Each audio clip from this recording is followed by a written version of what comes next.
بسم اللہ الرحمن الرحیم، السلام علیکم۔ پاکستان کی سیاست کی بات کریں تو آئے روز پاکستان کا جو صورتحال ہے وہ روزانہ کی بنیاد پر جو ہے وہ بدلتی رہتی ہے۔ ہم دیکھتے ہیں کہ پاکستان میں آئے روز نئی پارٹیاں بھی جو ہیں وہ نئے منشور کے ساتھ معرض وجود میں آتی رہتی ہیں۔ آج ہمارے ساتھ ریحام خان صاحبہ جو ہیں وہ موجود ہیں۔ ان کا ایک سفر ہے، اگر ہم بات کریں تو پھر وہ صحافت سے سیاست تک کا ایک جو ہے وہ سفر ہے۔ اس وقت ہمارے ہمراہ موجود ہیں، ان سے بات کر لیتے ہیں۔ میڈم بہت شکریہ آپ کے قیمتی وقت کا۔ آپ کا ایک سفر ہے، آپ نے صحافت سے آغاز کیا اور اب آپ کا یہ سفر سیاست تک آ گیا۔ آپ نے ایک پارٹی اناؤنس کی ہے، پاکستان ریپبلک پارٹی۔ کیا سوچا کہ اس پارٹی کو جو ہے وہ بنایا جائے؟ کیا پاکستان میں پارٹیوں کی کمی تھی، یا پھر آپ سمجھتی ہیں کہ وقت کی ضرورت ہے کہ پاکستان ریپبلک پارٹی کو اناؤنس کیا جائے، اس کو بنایا جائے، اور اس کا خاص کر مقصد کیا ہے؟ بہت شکریہ۔ پاکستان میں پولیٹیکل پارٹیز کی کمی نہیں ہے، پاکستان میں پولیٹیکل لیڈرشپ کی کمی ہے۔ پاکستان میں پولیٹیکل پارٹیز تو بہت ہیں، لیکن پاکستان میں پولیٹیکل ایکٹیویٹی کی کمی ہے۔ تو پاکستان میں پولیٹیکل بیانات کی تو بہت آپ کو ہر جگہ فریکوینسی نظر آتی ہے، لیکن جو پولیٹیکل ایکشن ہے، پولیٹیکل ول ہے، اس کی کمی ہے۔ تو مجھے یہ لگا کہ کوئی بھی پولیٹیکل پارٹی ایسی نہیں ہے جس کو میں ووٹ بھی دینا چاہوں تو جوائن کیسے کر سکتی تھی۔ تو پھر یہ سوچا کہ مجھ جیسے بہت سے لوگ ہیں، خصوصی طور پہ جو مڈل کلاس ہے، جو کہ ختم ہی کی جا رہی ہے، اس کے لیے تو کوئی میچ نہیں ہے پولیٹیکل پارٹیز میں۔ تو اس وجہ سے پھر پاکستان ریپبلک پارٹی کا میں نے ڈیسیجن لیا، اور کچھ دوستوں اور کچھ جو ہماری بہت سے فالوورز ہیں جن کی خواہش تھی کہ میں پالیٹکس میں آؤں، لیکن میری خواہش یہ کہ وہ پالیٹکس میں آئیں، تو اس وجہ سے پارٹی بنائی ہے۔ میڈم ہم دیکھتے ہیں کہ ہمارا ملک کا ایک نوجوان جو طبقہ ہے، ان کا رجحان جو ہے وہ ایک خاص پارٹی کی جانب جو ہے وہ زیادہ ہے۔ تو آپ نہیں سمجھتے ہیں کہ اٹس مچ ڈیفیکلٹ کہ ہم نے ان کو انگیج کرنا ہے، اپنی طرف انگیج کرنا ہے، اور ہم کون سا ایک اسٹیپ لے سکتے ہیں جس سے ہمارا نوجوان جو ہے وہ اس پارٹی کی جانب انگیج ہو سکے؟ اچھا، مجھے تو بالکل بھی کوئی ایسی سیناریو نہیں نظر آتا۔ ہمارا تو جو میجورٹی ناٹ اونلی کہ جو جوائن کر رہا ہے وہ ایک ینگسٹر ہے، مطلب 18 سے 32 سال کا جو نوجوان ہے، اور خواتین بھی بہت زیادہ رجحان ہے۔ پڑھے لکھے نوجوان بہت زیادہ ہیں جو کہ نہ صرف خود جوائن کر رہے ہیں، لیکن وہ ممبرشپ بھی جس کی رجسٹریشن ہے، ایک طریقہ ہے، اس میں بھی بڑھ چڑھ کر حصہ لے رہے ہیں، اور وہ سمجھتے ہیں کہ یہ پارٹی ان کے لیے ہے۔ تو یہ جو ایک تاثر ہے، یہ میرا خیال ہے یہ شاید ٹی وی پہ ایک تاثر دیا جاتا ہے، زمینی حقائق ڈیولپ کیا گیا ہے مطلب because it is a perception, اور اٹس اے کمپلیٹ مطلب فالس پرسیپشن۔ میرا یہ ایکسپیرینس نہیں ہے، بلکہ ہمارے پاس ایسے نوجوان ہیں جو کہ ابھی 18 سال کے نہیں ہوئے۔ تو مجھے گوڈکی سے ایک بچے نے، جس دن میں نے اناؤنس کیا تو اس کے مجھے میسج آیا، انسٹا پہ ڈی ایم کیا کہ I want to join the party, لیکن میں 18 سال کا نہیں ہوں، اور آپ نے کہا 18 سال۔ تو میں نے کہا کوئی بات نہیں، کبھی نہ کبھی تو 18 سال کے ہو گئے۔ تو اس نے کہا میں 1 نومبر کو 18 سال کا ہو رہا ہوں۔ تو میں نے کہا ٹھیک ہے، پھر 1 نومبر تک تو ٹائم نہیں ہے۔ تو اس قسم کا بہت زیادہ انٹرسٹ ہے، اور آئی تھنک کہ وہ اس وجہ سے بھی ہے کیونکہ میرا کام ٹی وی اور پریس کانفرنسز سے ہٹ کے زمین پہ ہے۔ تو بہت سے لوگوں کے ساتھ میرا ایک ڈائریکٹ کنیکٹ ہے کہ میرا لیا سے، گوڈکی سے، کوہاٹ سے، کرک سے کہیں نہ کہیں کوئی مجھ سے ملا ہوا ہوتا ہے، یا دیکھا ہوتا ہے، یا کسی سے سنا ہوتا ہے۔ تو میری ایک گراؤنڈ پہ پریزنس ہے جو کہ باقی پارٹی سے مختلف ہے، کیونکہ نہ میں خود ایلیٹ لائف سٹائل گزارتی ہوں، نہ میں اس ایلیٹ کلچر کو، یہ جو ایلیٹ نے کیپچر کیا ہوا ہے، اشرفیہ جو ہماری ہر ریسورس پہ قابض ہے، اس سے ان کو ہٹانا ہے۔ اس کی ری ڈسٹریبیوشن ہونا ضروری ہے، اور یہ ہمارے نوجوان سمجھتے ہیں۔ اچھا میڈم، اس وقت ہم نے دیکھا کہ خاص کر ساؤتھ پنجاب کا جو حصہ ہے وہ اس وقت سیلاب کی بدترین زد میں ہے، اور آپ خود بھی اس وقت وزٹ بھی کر کے آ رہی ہیں، اور پاکستان کے دیگر حصوں میں بھی جو ہے وہ فلڈ کی سچویشن جو ہے وہ آئی ہے۔ ایک چیز ہم دیکھ رہے ہیں کہ کہا جاتا ہے کہ پولیٹیکلی کہ ڈیمز بنا دیے جائیں تو فلڈس نہیں آئیں گے۔ کیا ڈیمز ہی ہمارا آپشن ہے کہ ہم فلڈ کو روک سکتے ہیں؟ دوسری جانب جو انتظامات ہیں، آپ نے انتظامات کو کس طریقے سے دیکھا؟ دیکھیں، ڈیمز تو یہ ایک پولیٹیکل پارٹی کو کہہ دیا جاتا ہے کہ ڈیمز اناؤنس کرو، دوسری پولیٹیکل پارٹی کو کہا جاتا ہے کہ تم کہو کہ یہ ڈیم تو میری ڈیڈ باڈی پہ بنے گا۔ یہ تو ڈرامے ہیں، یہ لوگ کرتے آئے ہیں، میں تو کب سے دیکھ رہی ہوں۔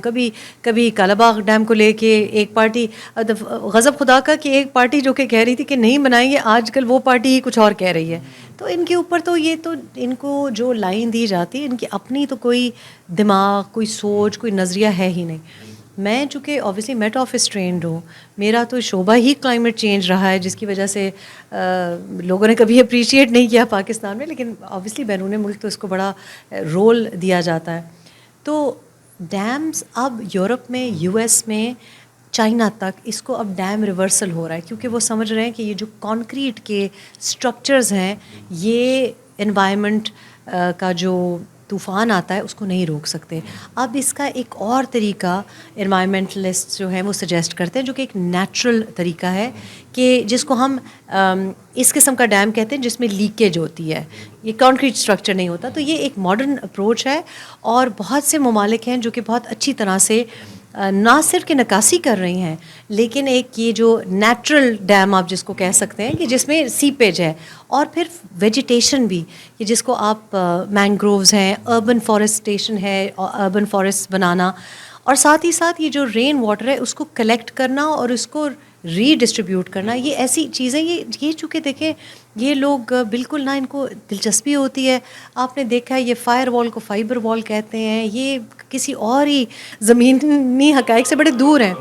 تو ان سب کے سلوشنز ہیں اور ہم ان پہ فوکس کرنا چاہتے ہیں. جو رہے آپ انتظامات کی بات, وہ بھی مجھے لگتا ہے کہ دیکھیں انتظامات ابھی میں دیکھ کے آئی ہوں. اب ملتانی کی بات کریں تو کسی ان پڑھ ہی ہوگا کسان, لیکن میرے نزدیک وہ ایجوکیٹڈ ہے.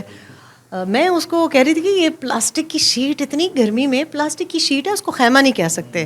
ایک برائے نام, مطلب آپ صرف ایک دکھاوا ہے وہ سرخ ایک شیٹ. تو اس نے کہا شاپر کی بات کر رہی ہیں, مطلب وہ ایک, اس کو بھی پتہ ہے اس کے ساتھ کیا دھوکہ. 42 کے ٹیمپریچر میں, 42 کے ٹیمپریچر میں آپ سوچیں کہ جو عام گاؤں میں لوگ رہتے ہیں ان کو پتہ ہے کہ چلے شامیانہ ہوتا ہے یا کپڑا ہوتا ہے, یا یہ جو آپ کے جو فصلوں سے جو کٹائی ہوتی ہے اس کو بھی اگر آپ لائن کریں اور گیلا کریں تو وہ بھی تھوڑی بہت ٹھنڈک. لیکن پلاسٹک کی شیٹ نہ وہ کوئی پردہ دے رہی ہے, نہ وہ کوئی کور دے رہی ہے.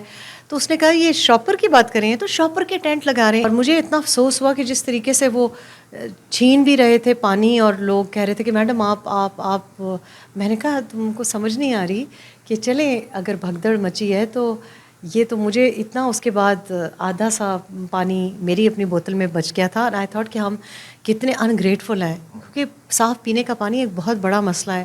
اور اس کے بارے میں نہیں آپ سوچیں گے. میں بار بار میڈیا کو کہہ رہی ہوں, آپ دکھائیں کہ کھیت کیسے تباہ ہوئے ہیں. آپ اگر میڈیا کوریج کرتا بھی ہے کہ کوئی بہت بڑے پروٹوکول کے ساتھ اگر کوئی آتا ہے اس کو دکھائیں. اتنا زیادہ ڈیمیج ہوا ہے, یہ تو ہم پتہ نہیں کس طرح اس کا نقصان پورا کریں گے. 5 بلین پاکستانی روپیز کا نقصان ہوا ہے, اس میں سے 3.25 بلین روپیز صرف کھڑی فصلوں کا نقصان ہے. جو بیچارہ کسان ہے جس کی فصل تباہ ہوگی, اب اس کے لیے ہی سب کچھ مہنگا ہوگا, چاول, آٹا. پھر یہ فنڈز لیں گے, ڈونر سے کہیں گے فنڈز دیں. وہ ڈونرز پہلے بھی فنڈز دیتے رہے, وہ جو باہر سے آنے, وہ جو باہر سے آنے ہیں. ابھی سارے کہہ رہے ہیں 20 بلین گلگت بلتستان مانگ رہی ہے, سندھ بھی مانگ رہی ہے, سارے کے سارے. کوئی چائنا گیا ہوا ہے فنڈز مانگنے کے لیے, کوئی جناب پنجاب کے لیے مانگ رہے ہیں, کوئی کے پی کے لیے مانگ رہے ہیں. یہ کیا سیلاب زدگان کے پاس گئے ہیں؟ کیا جب زلزلے کے لیے جو ڈونیشن آئی تھی کیا وہ کشمیر میں سکولز بن گئے؟ آپ کو بھی پتہ ہے یہ سیلاب زدگان کے لیے لوگوں کی اپنی کوٹھیاں بن جاتی ہیں, لوگوں کی اپنے بڑے بڑے عالیشان مکان بن جاتے ہیں, ان کے تھنک ٹینکس بن جاتے ہیں, ان کے کریئر شروع ہو جاتے ہیں, لیکن جو متاثرین ہوتے ہیں وہ ننگے سر ہی رہ جاتے ہیں. اچھا میڈم, جب آپ ساؤتھ میں انٹر ہوتی ہیں ایز اے پولیٹیکل ورکر, تو یہاں پر ایک نعرہ ہے کہ یہاں پر صوبہ سرائیکستان بننا چاہیے, یہاں پر جنوبی پنجاب کا پروونس بن چاہیے, اور آپ نے بھی یہ سنا ہوگا کہ پاکستان میں مزید صوبے جو ہیں وہ بنائے جائیں. کیا آپ سمجھتے ہیں کہ ساؤتھ کے لوگوں کی یہ جو ڈیمانڈ ہے یہ بہت پرانی بھی ہے, اور یہاں کا نوجوان آج بھی پسماندہ ہے؟ نہ یہاں پر آئی ٹی پارک ہے, نہ یہاں پر اسکولس کے حوالے سے, نہ یہاں پر ایجوکیشن کے حوالے سے یہاں کا نوجوان آج بھی لاہور جاتا ہے. تو آپ سمجھتے ہیں کہ مچ امپورٹنٹ اور نیڈی بھی ہے یہ؟ دیکھیے میرا خیال ہے کہ یہ ووٹر کی ڈیمانڈ اتنی نہیں ہے جتنی ان کی ڈیمانڈ ہے, جو کہ سی ایم پنجاب نہیں بن سکے, تو اب وہ بوڑھے ہو رہے ہیں, اب وہ چاہتے ہیں کہ کم از کم سی ایم ساؤتھ پنجاب بن جائیں. یہ کبھی کسی کو سرائیکی صوبہ سوچ جاتا ہے, کبھی کسی کو ساؤتھ پنجاب محاذ. پھر وہ محاذ آپ نے دیکھے ہیں کتنا وہ ہمارا محاذ ساؤتھ پنجاب کا لڑتے ہیں. پہلی بات تو یہ ہے کہ زبان کے اوپر, لسانیت کے اوپر, ریشل اوریجن کے اوپر صوبہ بنانا اصولاً میں اس کے خلاف ہوں. اس لیے کیونکہ اس سے بٹوارا ہوتا ہے, لوگوں کے دلوں میں ایک دوسرے کے لیے قدورتیں اور نفرتیں بڑھتی ہیں, اور ان سیاستدانوں کا صرف یہ کام ہے. ہاں صوبہ یا صوبہ جات ہونے چاہیے، اس لیے کیونکہ ہمارے جو ایگزسٹنگ صوبے ہیں وہ بہت بڑے ہیں اور وہ ایڈمنسٹریٹولی افیکٹو نہیں ہیں. لیکن اگر آپ صوبہ صرف کسی موروثی سیاستدان کے بیٹے کو یا باپ کو سی ایم بنانے کے لیے کریں، جو کہ مجھے لگتا ہے نیت کا مقصد ہے. میں جب صوبوں کی بات کروں میں کہتی ہوں یہ 12 صوبوں کی بات کریں، آپ 32 بنائیں، آپ 40 بنائیں، لیکن صوبہ آپ بنائیں جس سے عوام کا کوئی بھلائی ہو. ایک اور سی ایم کا پروٹوکول لگ جائے، ایک اور کوئی اپنے نام کے ساتھ سی ایم لگا لے، اس بات کے میں کمپلیٹلی خلاف ہوں. میرا خیال ہے کہ ریجنل سیاست ہونی چاہیے، لیکن اس لیے نہیں کہ صرف کوئی سی ایم بن جائے. یا جہاں سے یہ بات چلی ہے وہ بھی اس وجہ سے چلی ہے کہ دیکھیں کچھ صوبے بڑے امیر ہو جائیں گے، کچھ صوبے بڑے پسماندہ ہو جائیں گے. یہ بھی تفریق غلط ہے. تو یہ سوچ سمجھ کے ایڈمنسٹریٹو بیسس پہ اگر ہو تو ہماری پارٹی بھی سپورٹ کرے گی، لیکن صرف اس وجہ سے مجھے کہا جائے کہ جی آپ یہ سپورٹ کر دیں تو آپ کو سی ایم بنا دیں گے، یہ بات غلط ہے. That I won't accept. اچھا میڈم، لاسٹ میں یہ بتائیے گا کہ آپ کتاب لکھتی بھی رہی ہیں اور آپ کتاب لکھ بھی رہی ہیں، اور آپ نے کتاب ایک لکھی بھی صحیح اور اس کو آپ نے پبلش کی بھی صحیح، اس کتاب کے حوالے سے بھی بتائیے گا. اور ساتھ ساتھ اگر آپ ان فیوچر اگر کوئی فلم بنانا چاہیں گی یا چاہتی ہیں تو آپ کس پر فلم بنائیں گے؟ تو میں تو جی فلم پنجاب پہ اب بنانا چاہ رہی ہوں، اور ایک اسکرپٹ ریڈی ہے، کاسٹنگ ریڈی ہے. لیکن آپ کو پتہ ہے یہ فلم فائنینسنگ بھی اب ہر چیز ہی گورنمنٹ اپنے ہاتھ میں لے لیتی ہے، تو وہ اس کے لیے فائنینسنگ بھی بڑا مسئلہ ہے اور دوسرا انفراسٹرکچر کا بڑا مسئلہ ہے. تو جو فلم انڈر پروڈکشن ہے، جو کہ یہ کافی عرصے سے پروڈکشن ہے، نہیں جی اس کی پروڈکشن ہی نہیں شروع ہوئی، وہ ہے چیما چٹھا اینڈ باجوہ، اور وہ ہے ہی پنجاب میں بیسڈ. اور میرا اس پہ بیس کرتی ہے وہ بیسکلی جی چیما چٹھا اینڈ باجوہ جو پنجاب سے تعلق رکھتے ہیں وہ سمجھتے ہیں کہ کس پہ بیسڈ ہے، لیکن یہ پنجابیت پہ ہے، اور یہ پنجابیت پہ ہے. اور میرا تو بڑا شوق ہے کہ یہ جو خوبصورت نظارے جو کہ اب شاید میری نظر لگ گئی ہے سیلاب کی زد میں جو آ گئے ہیں، یہ جو کھجوروں کے درخت ہیں، آموں کے درخت ہیں، آپ کے بورڈ کے درخت یہاں پہ بڑے خوبصورت ہیں. میری بڑی خواہش ہے کہ ان مقامات پہ فلم کیا جائے، کیونکہ ہمیں کیا ضرورت ہے دبئی جا کے فلم کریں، ہمیں تو اپنی اتنی خوبصورت جگہ ہے. یہ تو وہ نظارے ہیں اور وہ ویسے گاؤں ہیں جو کہ بالی ووڈ کی فلموں میں لوگ فیک دکھاتے ہیں، ہمارے پاس یہ بنے بنائے ہیں. تو بس آپ دعا کریں کہ بس میں یہ سارے کام پورے کر لوں انشاءاللہ. Thank you. ہمارے ساتھ ریحام خان صاحبہ جو ہے وہ موجود تھی. ریحام خان صاحبہ بتا رہی ہیں کہ ان کے نیکسٹ کیا پروجیکٹس ہیں، انہوں نے جو پولیٹیکل پارٹی بنائی ہے اس کے کیا معاملات ہیں، اور ایک نوجوانوں کی بڑی تعداد جو ہے وہ ان کے پاس آ بھی رہی ہے پارٹی کے حوالے سے. آنے والے دنوں میں کچھ بڑا بھی جو ہے وہ کر سکتے ہیں. کتابیں لکھ رہی ہیں، کتابیں لکھتی رہیں گی، فلم بنا رہی ہیں، پروڈکشن بھی ہوگی، اور اس کے ساتھ ساتھ ایک بڑا جو صورتحال ہے ہم نے دیکھا کہ فلڈ کے حوالے سے بھی وزٹ کیا. انہوں نے کہا کہ انتظامات اس قدر بہتر نہیں ہیں جس قدر بہتر ہونے چاہیے. صوبے بنانے کی مخالفت نہیں کرتی، لیکن صوبے بننے چاہیے، لیکن کسی خاص پولیٹیکل پارٹی کی حد تک نہیں ہونے چاہیے. جی